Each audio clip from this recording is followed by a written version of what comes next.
ادامه برنامه اطلاعاتی اخبار است که از تلویزیون تاجیکستان منظور شما می‌گردد.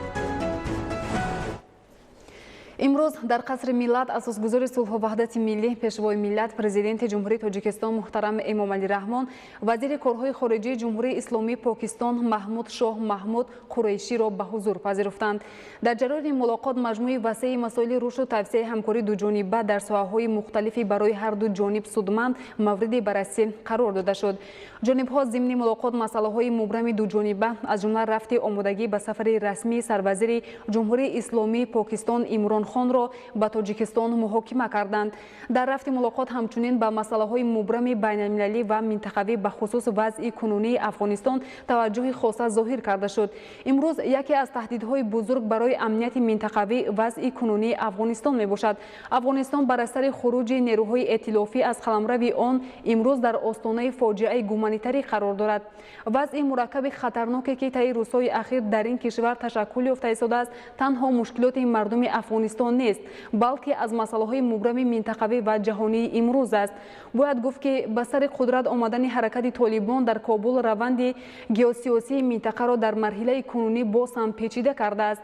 دلیل‌ها واضحاً نشان می‌دهند که طالبان از وعده‌های قبلی خود جهت تشکیل دادن حکومت موقتی انتقالی با اشتراک وسیع دیگر نیروهای سیاسی کشور دست کشیده به بنیاد امارت اسلامی آمادگی می‌بینند.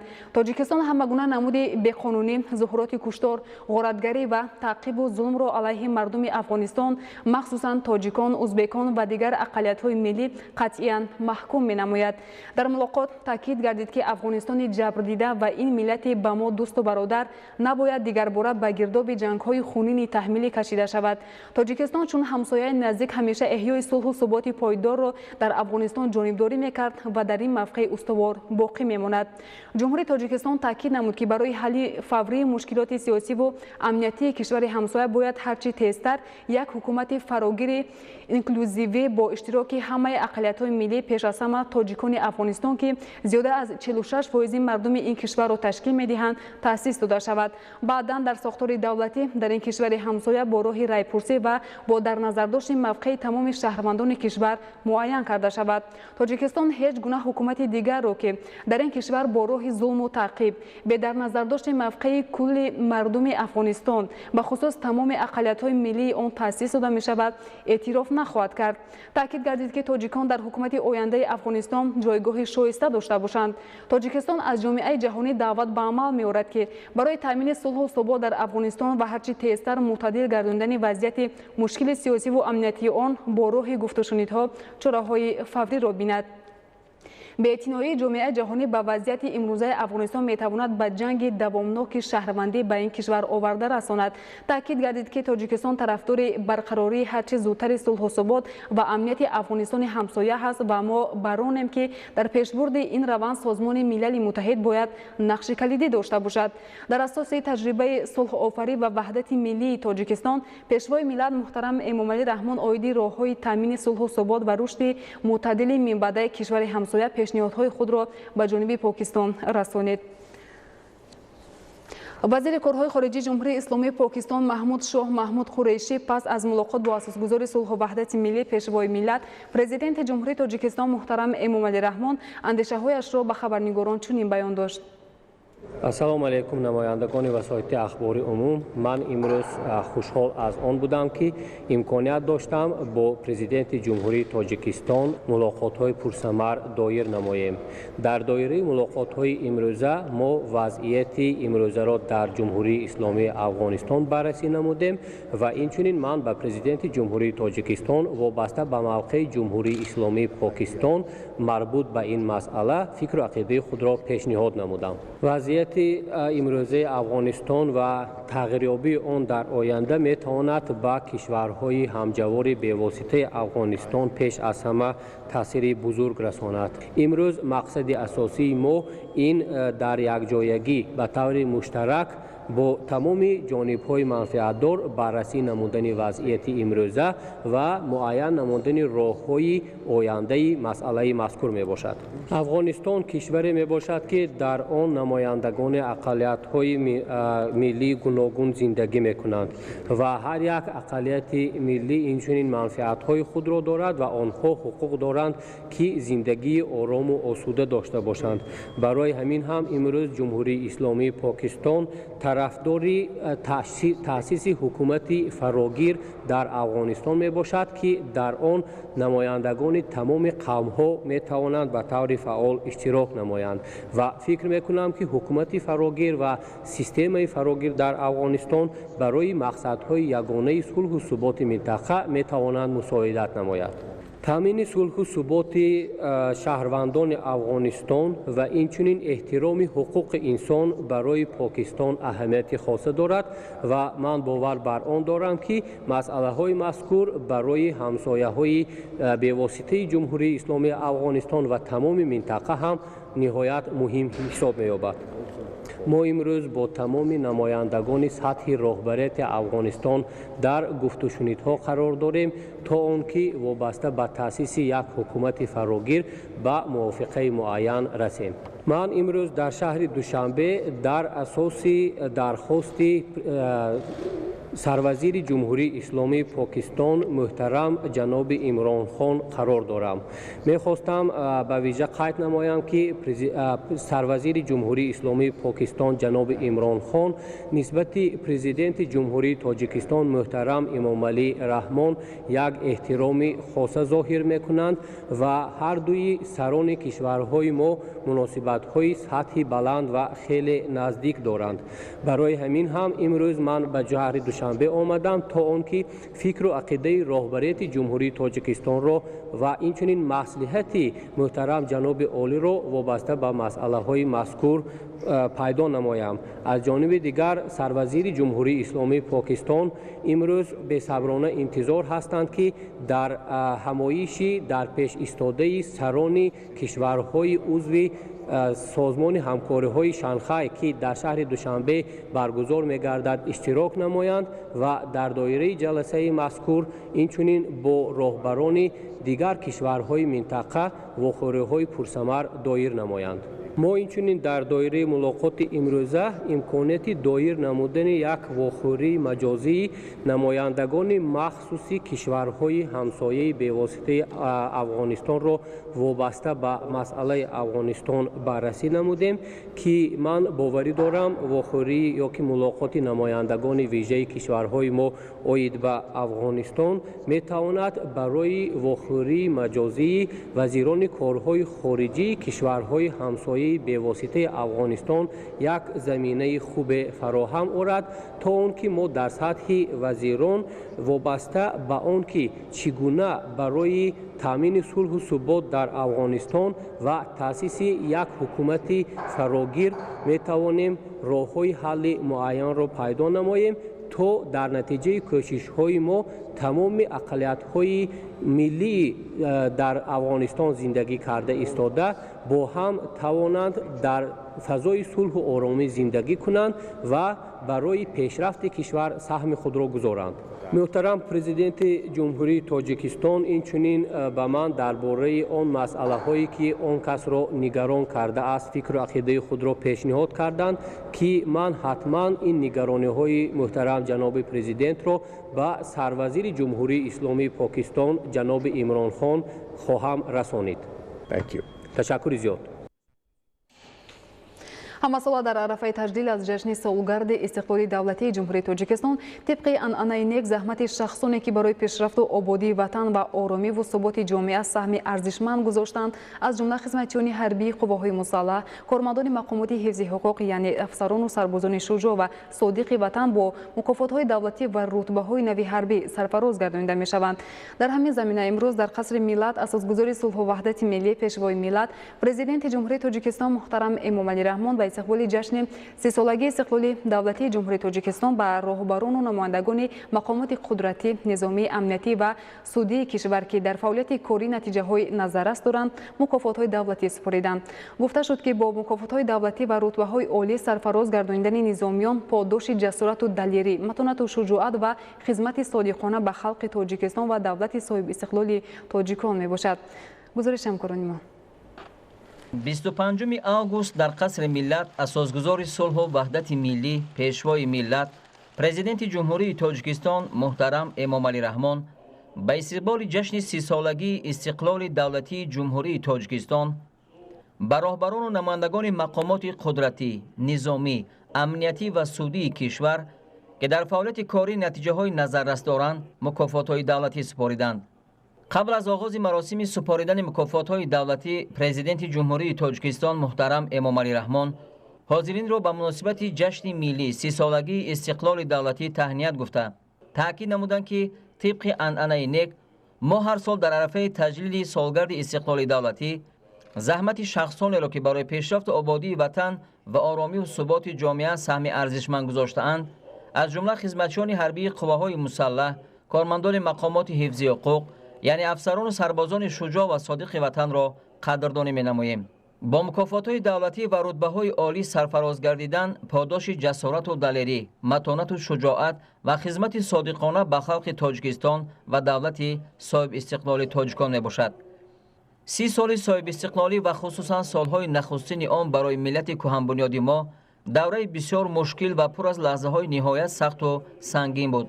با این روز پرسعادت که مردم شریف تاجیکستان یک مرحله تام تاریخ نوین خود را با عملی نمودن نقشه‌های عظیم سازندگی جنبست می‌کنند سهل و آسان نشده است.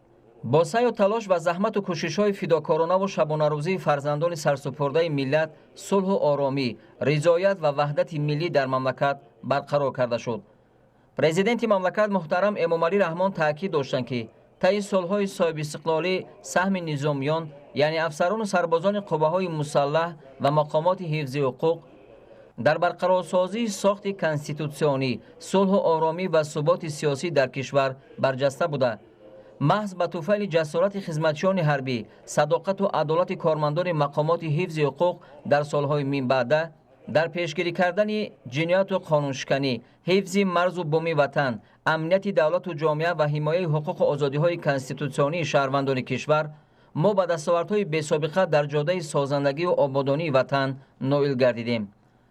در راه تامین نمودن ثبات و آرامی و مبارزه با جنایتکاران صدها نفر جوانمردان با آر و ناموس وطن جان خود را قربان کردند که ما خاطره نیک آنها را همیشه پاس می‌داریم. اصرار داشتند سرور دولت محترم امامعلی رحمان و افزودند که جسارت و مردانگی و فداکاری چنین فرزندان صادق وطن همه ساله از جانب رهبریت دولت قدردانی می‌گردد و ما چندین نفر آنها را امسال نیز با مکافات‌های عالی قدر کردیم. پرزیدنت مملکت محترم امامعلی رحمان با اعتماد قوی نسبت به افسران و سربازان قواهای مسلح و کارمندان مقامات حفظ حقوق تاکید نمودند که رشد استوار کشور، ترقیات بامرام دولت و زندگی آرام و آسوده ساکنان مملکت از امنیت و ثبات، نظام و ترتیبات یعنی تامین بودن ولایت قانون در جامعه وابستگی مستقیم دارد. در آخر سخنرانی پرزیدنت مملکت محترم امامعلی رحمان وابسته به وضع نهایت مرکب و پیشگویی نشونده سیاسی و اقتصادی و امنیتی جامعه جهان از جمله بحران‌های شدید اقتصادی و مالیوی و تهدید و خطرهای معاصر اندیشه‌رانی کرده. تأکید داشتند که افسران و سربازان قواهای مسلح و کارمندان مقامات حفظی حقوق باید بسیار هوشیار باشند، زیرا که سیاسی را یک لحظه هم از دست ندهند. با انتظام آهنین حربی، رعایت قانون و آیین‌نامه‌های حربی، آماده باشی جنگی و اقتدار مدافعی دولت صاحب اختیار تاجیکان را باز هم بلند بردارند. همین طور در فضای تنتنوی برای دستاوردهای بلند خدمتی و فعالیت ثمرناک بیشتر از 100 نفر راهبران و نمایندگان مقامات قدرتی، نظامی، امنیتی و سودی کشور از جانب پرزیدنت جمهوری تاجیکستان محترم امامعلی رحمان با مکافات‌های دولتی جمهوری تاجیکستان، مدال جشنی 30 سالگی استقلالت دولتی جمهوری تاجیکستان، اردن اسپیتامین درجه 1، اردن اسپیتامین درجه 2، اردن شرف درجه 2 медали ҷасорат, медали хизмати шоиста, медали марзбони шуҷои Тоҷикистон, унвони фахрии корманди шоистаи Тоҷикистон ва рутбаҳои навбатии ҳарбӣ, ҳарбии олӣ, дараҷавӣ ва махсус қадрдонӣ шуданд. дар арафаи ҷашни бузурги миллии 30-солагии истиқлолияти давлатии ҷумҳурии Тоҷикистон аз ҷониби пешвои муаззами миллат муҳтарам Эмомалӣ Раҳмон, хизматҳои содиқонаи собиқадорони мақомоти қудратӣ, низомӣ, амниятӣ ва судии кишвар бо медали ҷашнии 30-солагии истиқлолияти давлатии ҷумҳурии Тоҷикистон қадр карда шуд. дар маросими супоридани мукофотҳои давлатӣ бо фармони Президенти Ҷумҳурии Тоҷикистон дар бораи сарфарозгардонии кормандони мақомоти ҳифзи ҳуқуқ, ҳокимияти судӣ ва хизматчони ҳарбӣ бо мукофотҳои давлатии Ҷумҳурии Тоҷикистон 18 нафар бо медали ҷашнии 30-солагии истиқлолияти давлатии Ҷумҳурии Тоҷикистон, 1 нафар бо ордени спитамин дараҷаи 1, 5 нафар бо ордени спитамин дараҷаи 2, 10 нафар бо ордени шараф дараҷаи 2, 13 нафар бо медали ҷасорат, 14 нафар бо медали хизмати шоиста, 1 нафар бо медали марзбони шуҷои Тоҷикистон, 4 нафар бо унвони фахрии корманди шоистаи Тоҷикистон сарфароз гардиданд. бо фармони Президенти Ҷумҳурии Тоҷикистон дар бораи додани рутбаҳои навбатии ҳарбӣ, ҳарбии олӣ, дараҷавӣ ва махсус ба 37 нафар роҳбарону намояндагони мақомоти қудратӣ, низомӣ, амниятӣ ва судии кишвар рутбаҳои навбатии махсуси генерал-полковники милитсия, генерал-лейтенанти адлия, генерал-майори адлия, генерал-лейтенант, генерал-майор, рутбаи дараҷавии мушовири давлатии адлияи дараҷаи 3, генерал-майори милитсия, генерал-майори хизмати дохилӣ ва генерал-майори хадамоти гумрук супорида шуд. давоми 30 соли соҳибистиқлолӣ бо ташаббус ва дастгирии бевоситаи президенти мамлакат муҳтарам Эмомалӣ Раҳмон дар самти баландбардоштани нақши занону бонувон дар ҷомеа тадбирҳои муҳим амалӣ шуд. бори аввал дар таърихи соҳибистиқлолии кишвар нахустин зан бо рутбаи баланди генерал-майори милитсия сазовор дониста шуд. бо фармони Президенти Ҷумҳурии Тоҷикистон барои хизматҳои арзанда ба Саидвализода Барно Саиднабӣ, сардори хадамоти иҷроӣ назди ҳукумати Ҷумҳурии Тоҷикистон, рутбаи махсуси навбатии генерал-майори милитсия дода шуд. дар анҷоми маросими мукофотсупорӣ сарвари давлат муҳтарам Эмомалӣ Раҳмон бори дигар ҳамаи нафаронеро, ки барои фаъолияти пурсамар дар роҳи таъмини амну субот, тартиботи ҷамъиятӣ ва волояти қонун аз ҷониби роҳбарияти давлату ҳукумати мамлакат бо мукофотҳои олӣ қадрдонӣ гардиданд, самимона табрик гуфтанд. Президенти мамлакат муҳтарам Эмомалӣ Раҳмон бо итминон иброз доштанд, ки фарзандони содиқи ватан вазифаҳои хизматии худро дар назди давлат ва халқи Тоҷикистон минбаъд низ бо масъулияти баланд, эҳсоси ватандӯстиву ватанпарварӣ, ҳушёрии касбӣ ва зиракии сиёсӣ иҷро менамоянд. дар қатори кормандони амалкунандаи мақомотҳои қудратию низомӣ ва ҳифзи ҳуқуқ, инчунин собиқадорон ва ветеранҳои ин мақомотҳо ва сохторҳои давлатӣ буданд. бояд иқрор шуд, ки дар воқеъ ин шаҳодати ғамхорӣ ва қадрдонии сарвари давлат, пешвои муаззами миллат на танҳо ба кормандони амалкунанда, инчунин ба собиқадороне, ки дар зарфи 30 соли истиқлолияти давлатии ҷумҳурии Тоҷикистон баҳри барпо намудани истиқлолияти давлатии ҷумҳурии Тоҷикистон побарҷо мондани тамоми шохаҳои рукнҳои давлатӣ ҳиссагузор будан мебошад. ман шахсан ҳамчун ветерани мақомоти ҳифзи ҳуқуқ бо ифтихори баланд гуфтанӣ ҳастам, ки чунин сарвари давлат, ки ба қадри меҳнати собиқадорон ва нафақахӯрон низ мерасанд, бениҳоят ва бениҳоят кам аст. бояд ҳар як фарди Тоҷикистон аз ин неъмати бебаҳо истиқлолияту озодӣ ифтихор кунад ва баҳри боз ҳам мустаҳкаму побарҷо гузоштани ин неъмати бузург тамоми нерӯи зеҳнӣ, ақлӣ ва ҷисмонии худро сафарбар намоем. мо иқрорем, ифтихор мекунем ва ҳамчунин тамоми қувваи худро сафарбар мекунем, ки ташаббусу ибтикороти сарвари давлат дар ҷодаи боз ҳам мустаҳкаму рушду инкишоф ёфтани Тоҷикистони азиз ватани азизамон истиқлолияту озодии Тоҷикистон саҳмгузор бошем. мо бо ифтихор мегӯем ки ибтикороту ташаббусҳои сарвари давлат дар ин маврид бениҳоят бузург, воло ва қадрдон ҳастанд. бояд гуфт ки имрӯз дар зарфи 30 соли истиқлолияти давлатии ҷумҳурии Тоҷикистон ватани азизи мо, миллати азизи мо таҳти раҳбарӣ ва сарпарастию ҳидоятҳои сарвари давлат, пешвои муаззами миллат, президенти кишвар муҳтарам Эмомалӣ Раҳмон ба дастовардҳои бузург расиданд. дастовардҳои даврони истиқлолият ин пеш аз ҳама сулҳ, оромӣ, амният ва бехатарии ҷомеа аст. бояд қайд намоем ки дар даврони аввали истиқлолият ин мақомотҳо қариб ки умуман вуҷуд надоштанд. дар ҷои холӣ ин мақомотҳоро сарвари давлат, пешвои муаззами миллат таъсис дод, рушд ва инкишоф намуд ва имрӯз ин мақомотҳои қудратию низомӣ, ҳифзи ҳуқуқ ба як нерӯи бузурги таъминкунандаи сулҳу амният ва бехатарии ҷомеа табдил ёфтанд. мо боварӣ дорем ки мақомотҳои ҳифзи ҳуқуқ аз ин гуфтаҳо ва ҳидоятҳои сарвари давлат сарчашма гирифта тамоми нерӯи худро баҳри боз ҳам дар сатҳи баланд иҷро намудани вазифаҳои дар наздашон истода сафарбар менамоянд. баланд бардоштани мақоми зан дар ҷомеа яке аз самтҳои асосии фаъолияти ҳукумати ҷумҳурии Тоҷикистон ба шумор меравад ва вобаста ба ин аз ҷониби ҳукумати ҷумҳурии Тоҷикистон якчанд санадҳои меъёрии ҳуқуқӣ аз ҷумла фармони президенти ҷумҳурии Тоҷикистон дар бораи тадбирҳои баланд бардоштани мақоми зан дар ҷомеа ба тасвиб расидааст. имрӯз ман ифтихормандам ки аввалин маротиба дар таърихи истиқлолият соҳиби унвони олии генерал-майёри милитсия гардидам.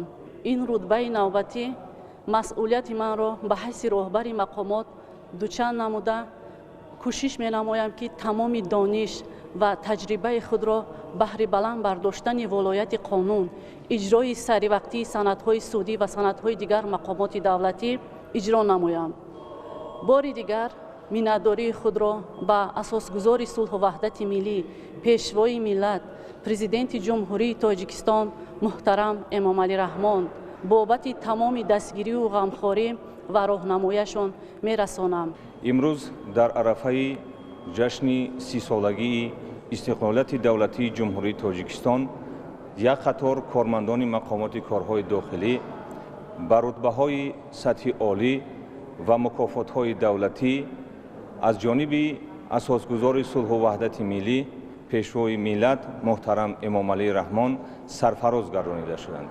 мо кормандони мақомоти корҳои дохилӣ барои ғамхории доимии сарвари давлат ба онҳо изҳори сипос ва миннатдорӣ баён мекунем ва дар навбати худ ҳамавақт мо омода ҳастем ки тамоми қувва, маҳорат ва касбияти худамонро барои таъмини амнияти ҷомеа равона созем. зиёда аз 40% кормандони агентии стандартизатсия, метрология, сертификатсия ва нозироти савдои назди ҳукумати ҷумҳурии Тоҷикистонро ҷавонон ташкил медиҳанд. дар замони соҳибистиқлолӣ кормандони ҷавони агентӣ дар баробари фаъолияти соҳа боз дар самти илм, технологияи муосир ва варзиш ба комёбиҳои назаррас ноил гардиданд. бо мақсади муаррифии дастовардҳои ҷавонони агентӣ бо иштироки намояндагон аз кумитаи кор бо ҷавонон ва варзиш чорабинӣ баргузор гардид. ҳамкоронамон муҳаммад муъминзода ва ҳафизуллои саъдулло гузориш медиҳанд. кормандони ҷавони агентии стандартизатсия, метрология, сертификатсия ва нозироти савдои назди ҳукумати ҷумҳурии Тоҷикистон истиқлоли давлатиро бо дастовардҳои арзанда истиқбол мегиранд. имрӯз дар агентии Тоҷикстандарт дастовардҳои ҷавони соҳа муаррифӣ гардид ки дар он намояндагони кумитаи ҷавонон ва варзиши назди ҳукумати ҷумҳурии Тоҷикистон ва кормандони агентӣ иштирок намуданд. имрӯз тибқи нақша чорабинии кумитаи кор ба ҷавонони назди ҳукумати ҷумҳурии Тоҷикистон дар нақша гирифта шуда буд ҳамоиши ҷавонони агентии стандартизатсия, метрология, сертификатсия ва нозироти савдои назди ҳукумати ҷумҳурии Тоҷикистон нақши ҷавонон дар 30 соли истиқлолият ва дурнамо. мақсад аз баргузории чорабинии мазкур аз он иборат буд ки дар 30 соли истиқлолият ҷавонони агентӣ ба чӣ натиҷаҳо ноил гардиданд, яъне ки як қисми ҷавонон дар хориҷи кишвар таҳсил кардан албатта боиси ифтихор аст ки дар арафаи истиқлолият ва кормандони ҷавони агентии тоҷикистандар 44.5%-ро ташкил мекунад ва як қисмати онҳо таҳсил кардан дар хориҷи кишвар ва дорои бисёр маълумотҳои олӣ мебошанд ва имрӯз бевосита дар самти саноати кунунӣ бо сурати ҷумҳурии Тоҷикистон ки ҳадафи чоруми мамлакат ба шумор меравад саҳмгузор ҳастанд.